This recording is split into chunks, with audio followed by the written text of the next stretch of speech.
Welcome to a new edition of the Neon Jazz interview series with Jazz Drummer Phil Haynes. We talked to him in late April 2020 as the COVID-19 world was taking hold to talk about his latest 2020 CD called Daydream, as he reunites with bass great Drew Gress and pianist Steve Rudolph for a session epitomizing the modern jazz piano trio. Over the years, he has been featured on more than 65 releases on numerous American and European record labels. His recording credentials include many of the seminal musicians of his generation, like saxophonist Anthony Braxton and Dave Liebman, and trumpeters Dave Douglas, and so many others. He's got great stories. Enjoy. Well, thanks for taking a minute during this extraordinary time. And, you have this moment where you released material during all of this. So talk to me a little bit about what it's like to release material during this kind of extraordinary pandemic time. Yeah, you don't know what kind of reception it's going to get because everybody's on a different rhythm. The great thing is to have something that's important to us, and we feel like we can communicate with audiences to deliver. But you wonder you hope that with people at home that they're listening more. I know musicians that I talk to are all listening more, and so hopefully new releases like this get listened to. But it's also a time where I think a lot of people are settling back into whatever their older habits were, whether it's reading books, listening, or what have you. And it's nice to be able to offer the world something that always made us as artists happy, which is to sit with a record and react to it the first time and put it right back on and listen to it all over again. And those were the kind of listening experiences that we all grew up with cherishing. So talk to me a little bit about how you got started, how jazz began for you, where you were born and raised. Yeah, I grew up in Oregon, in a small college town called Forest Grove, west of Portland, about 25 miles. Didn't have a lot of jazz in the in the family, and there weren't a lot of musicians in the family, but my parents had a record player, and I remember when I was they say when I was 2, 3, and 4 years old, I was assembling instruments, percussion instruments, and playing along with records, whether it was Walt Disney themes or Tchaikovsky or whatever, because basically they had classical music and music for the kids. So that's how I started, and then that went directly into playing with the radio.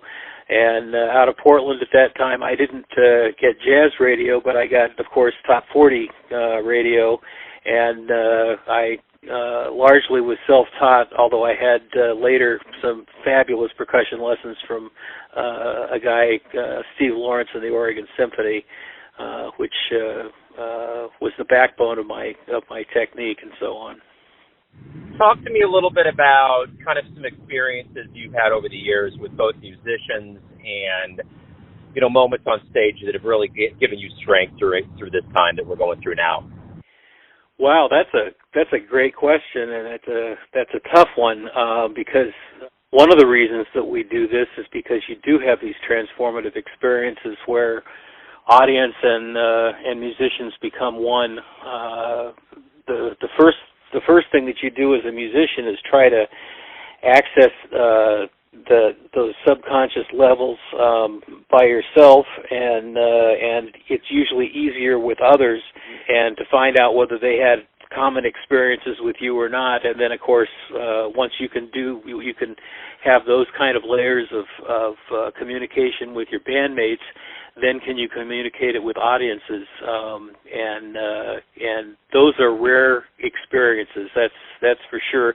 And they usually happen, I have to say, they happen with most frequency when I would tour Europe, and there's some kind of magic that happens between the third gig that you have on tour and the fifth, sixth, seventh gig, where all of a sudden the music takes on completely new characteristics that you couldn't have foreseen, and where all of a sudden the creativity that goes on in the band is amplified by the audience reaction, and people can sense, whether they're longtime jazz listeners or new jazz listeners, they can sense this this empathy that goes on the stage. And I found that in my listening experiences that old records and live records spoke to me the most.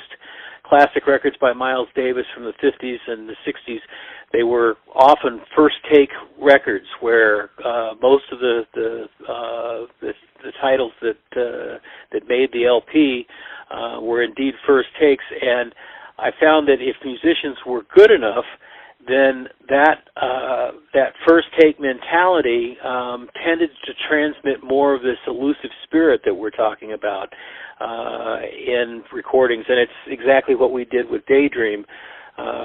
We recorded the set of 10 tunes 3 times over a day and a half, and didn't repeat anything. We'd briefly rehearse what we were going to play, just usually the in head or the out head of something, and then start, because we were looking for this freshness of a take, which is the same kind of freshness that you're looking for when you're talking about those transformative experiences in front of audiences and with other musicians. We're eventually going to get back to the music, and I want to know this, as musician and as audience, what do you hope we realize from this time away that is revelatory, or that a silver lining, so when we return we're wiser and stronger? When I first started listening deeply, it was 2 complete CDs and, well, in this case it was LPs, complete LPs, and to artists' expressions like you would read chapters out of a book. You would listen to LPs of theirs, and instead of just flitting from artist to artist and track to track, like a pan vision kind of thing, I hope that now that people have more reflective time and are going back to their collections, that they'll listen completely to individual works of art, whether it's in a CD format or an LP format or what have you.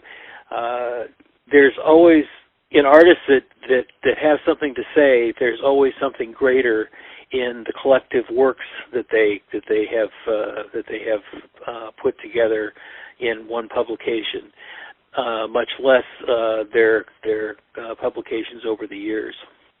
So I hope people listen in an older style, listening complete to complete works instead of just flitting around, especially when they find some artist that interests them. That's a great answer. Hey, Phil, thanks for taking a minute to talk with Neon Jazz today about the new material and the strange, surreal new COVID-19 world we live in. It is a strange one, and it's an honor to be with you, and my best wishes to Kansas City and your wider audiences.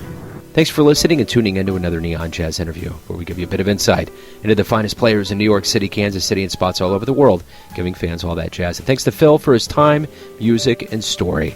If you want to hear more interviews, go to Famous Interviews with Joe Domino in the iTunes Store. Visit Neon Jazz at youtube.com, and for everything Neon Jazz all the time, go to the neonjazz.blogspot.com. Until next time, enjoy the jazz, my friends.